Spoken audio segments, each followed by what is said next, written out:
तुम्ही काल एक प्रोग्राम पवार कुटुंबियांमध्ये झाला, पुन्हा एकदा सगळं पवार कुटुंब एकत्र पाहायला मिळालं. तुम्ही सुद्धा काही फोटो शेअर केले ज्यामध्ये अजितदादा सुद्धा दिसत आहेत, सुनेत्रा वहिनी सुद्धा एकत्र होत्या. त्यांच्याच मुलाचं होतं. नाही कसं आहे, फॅमिलीचे गोष्टी ह्या फॅमिलीतच असल्या पाहिजेत.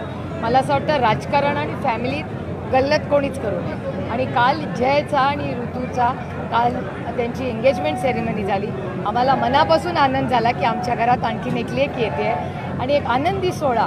काल सगळेच आमचे ज्येष्ठ आशा काकी होत्या, काल आमच्या सुमती काकी हम्पीवरनं आवर्जून उपस्थित होत्या, सगळेच होते. आणि मध्येच आमच्या घरात एक खूप दुर्दैवी घटना झाली. आमच्या काकी भारती काकी गेल्यानंतर त्यातूनच जेव्हा आमचं कुटुंब सावरत होतं तेव्हा ही एंगेजमेंट होते. त्याच्यामुळे आम्हाला एक या सगळ्या अडचणीच्या काळात, दुःखाच्या काळामध्ये एक आनंदाचा कालचं संध्याकाळ ही कुटुंबाला मिळेल.